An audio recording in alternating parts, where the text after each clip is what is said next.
औज़ुबिल्लाहिमिनश्शैतानिर्रजीम बिस्मिल्लाहिर्रहमानिर्रहीम। Dear student, अस्सलामु अलैकुम। आज जो हम 6 सेमेस्टर की क्लासेस शुरू करने जा रहे हैं, ठीक है, क्रिमिनल लॉ की। क्रिमिनल लॉ 1 मैं आपको पढ़ा चुका हूं और इस कोर्स में आपको चूँकि हम कोर्स कंटेंट सेंड कर चुके हैं, तो अब हम क्रिमिनल लॉ 2 पढ़ेंगे, ठीक है। और ये 6 सेमेस्टर में आपका कोर्स है, सही है।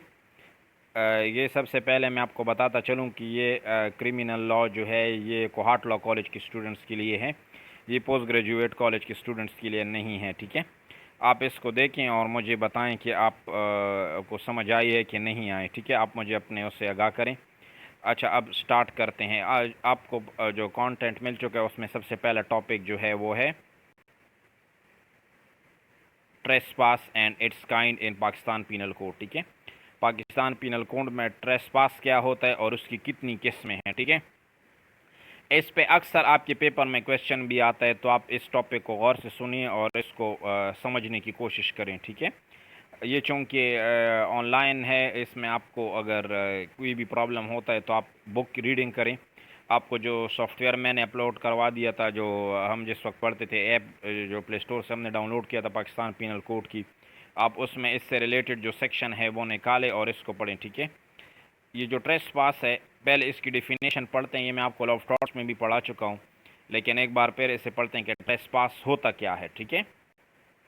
Trace pass is in unlawful interference with one person, property और राइट। किसी भी शख्स की ज़ात यानी जिस्म, उसके बॉडी के साथ, प्रॉपर्टी के साथ यानी उसकी और राइट के साथ गैर कानूनी मुदाखलत, उसमें इंटरफेरेंस करना क्या कहलाता है? ट्रेसपास कहलाता है। मिसाल के तौर पर आप किसी की प्रॉपर्टी पे उसकी इजाज़त के बगैर एंटर हो गए, आपने क्या कर दिया? ट्रेसपास कर दिया। आपने किसी बंदे को उसकी इजाज़त के बगैर जो है वो धक्का दे दिया, ये ट्रेसपास टू पर्सन है या बॉडी है, ठीक है। अच्छा, it is unauthorise entry on the land of another person.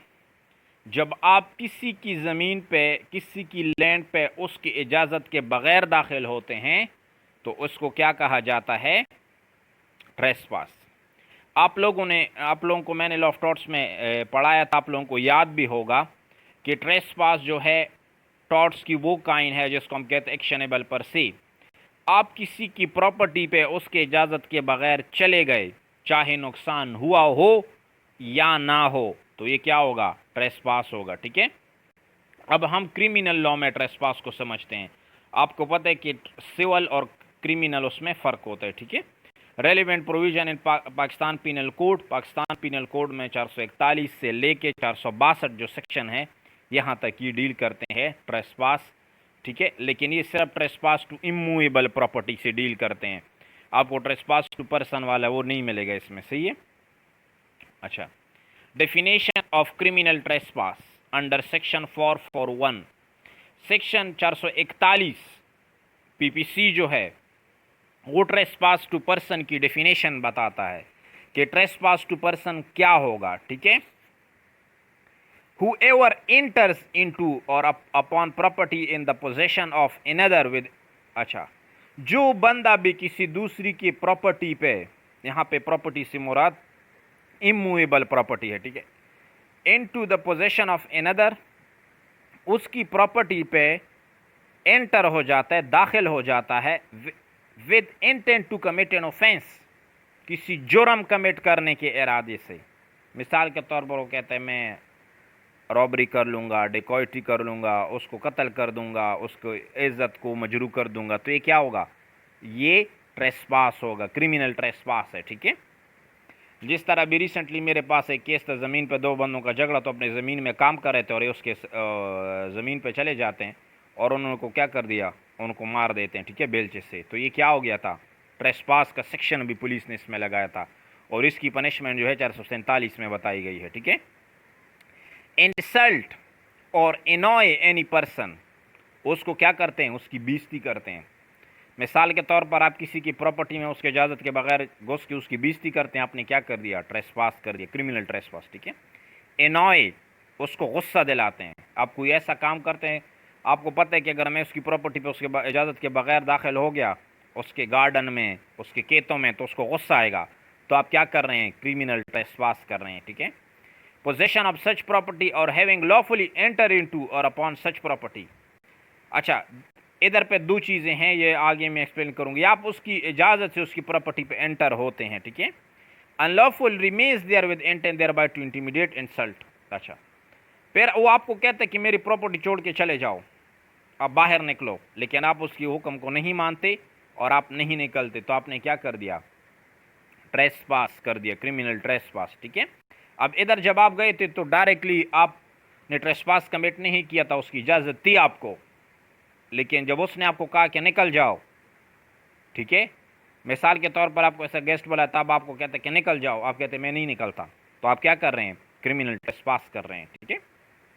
अच्छा, और with intent to commit an offence is said to commit criminal trespass, ठीक है। आप उससे गुस्सा दिलाने के लिए, इंसल्ट करने के लिए वगैरह, फिर वही बात है, उसकी प्रॉपर्टी पे रहते हैं, तो आपने फिर ट्रेसपास कमिट कर लिया, ठीक है। अब इसके इंग्रेडिएंट्स है, हर क्राइम के कुछ इंग्रेडिएंट्स होते हैं, आपको अदालत में ये चीज़ें साबित करनी होंगी, ठीक है, तो ये क्राइम बनेगा। अगर ये चीज़ें आप साबित नहीं करते तो इस बंदे के ऊपर ये सेक्शन एप्लीकेबल नहीं हो। अनलॉफुल एंट्री, अगर कोई बंदे की एंट्री लॉफुल है तो उस पर सेक्शन क्या होगा? लागू नहीं होगा। सबसे पहले किसी बंदे को सेक्शन 41 क्रिमिनल ट्रेसपास के अंडर लाने के लिए ज़रूरी है कि आप साबित करेंगे कि वो क्या है, ये प्रॉपर्टी दूसरे बंदे के पोजेशन में थी जो कंप्लेनेंट है, और ये क्या हो गया? उसकी इजाज़त के बगैर इस प्रॉपर्टी पे गया है, तो ये क्या होगा? Trespass. If such entry is lawful then unlawfully remaining of such property, अगर वो लॉफुली गया था लेकिन क्या कर दिया? अनलॉफुली रिमेन कर दिया, तो वो क्या होगा? फिर ट्रेसपास होगा। मिसाल के तौर पर एक बंदा, मैंने अभी आपको ऊपर भी बता दिया जब मैं आपको पढ़ा रहा था, कि अगर वो लॉफुली एंटर हुआ है, सही है, उसको बुलाया गया है, लेकिन अब उससे कहा गया कि आप बाहर जाओ, बस चलो, लेकिन वो कहते हैं मैं नहीं जाता, उसको गुस्सा दिलाता है, ठीक है, तो वो क्या होगा? ये ट्रेसपास होगा। तो दो सूरतों में, या तो आप बगैर गैर कानूनी तरीके से दाखिल होते हैं तो ये ट्रेसपास हो जाएगा, ठीक है, उससे गुस्सा दिलाने के लिए, कोई ऑफेंस कमिट करने के लिए, या उसकी बेइज्जती करने के लिए, ठीक है। सेकंड जो चीज़ है कि आप लॉफुली दाखिल होते हैं, लेकिन जब आपको कहा जाता है कि आप यहाँ से जाओ, उसके बावजूद आप नहीं जाते, तो आप क्या करते हैं? क्रिमिनल ट्रेसपास कमिट करते हैं। ये जो ट्रेसपास ऊपर हमने पढ़ा, ये सिर्फ लैंड, एग्रीकल्चर जो लैंड होती है, ठीक है, जिस पे घर वगैरह ना हो, तो उसके लिए है।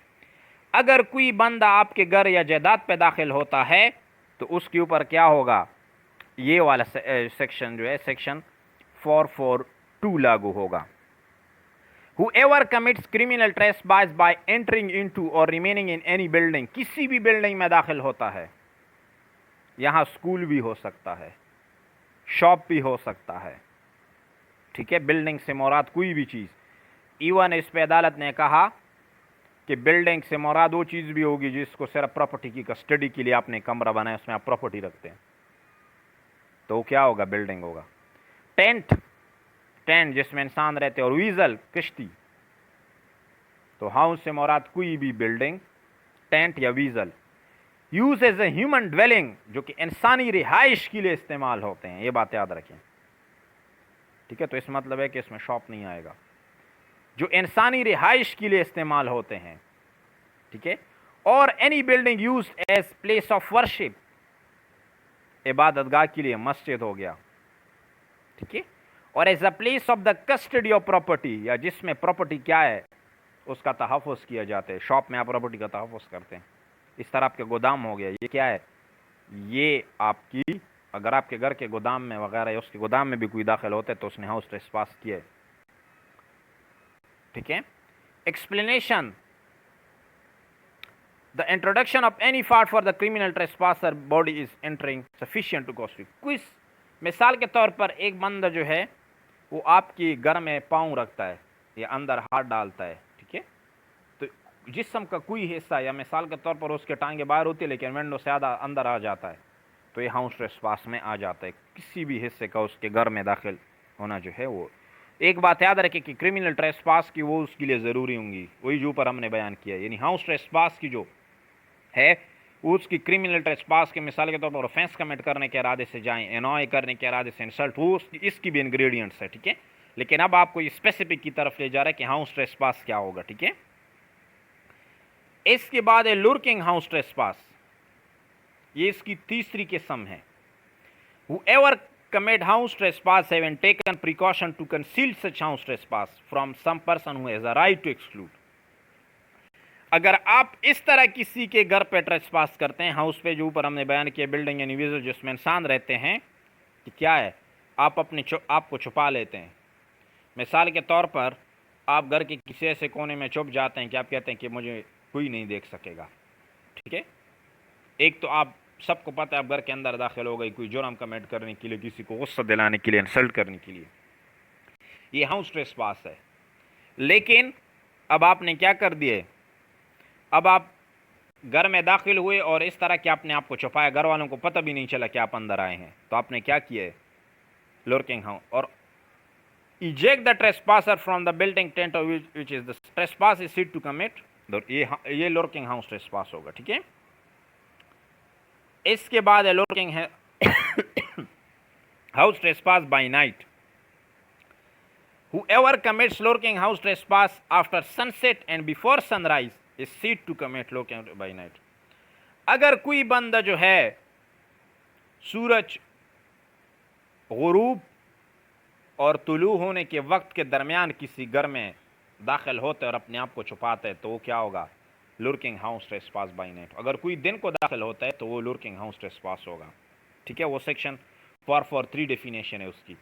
लेकिन अगर कोई सूरज गुरूब होने के बाद और तुलू से पहले का जो वक्त होता है, इसके दरमियान जितना भी वक्त होगा, उसमें किसी घर में एंटर होता है, तो ये क्या होगा, लुर्किंग हाउस ट्रेसपास होगा, ठीक है। आई थिंक इतना आज काफ़ी है। Thank you so much. Allah.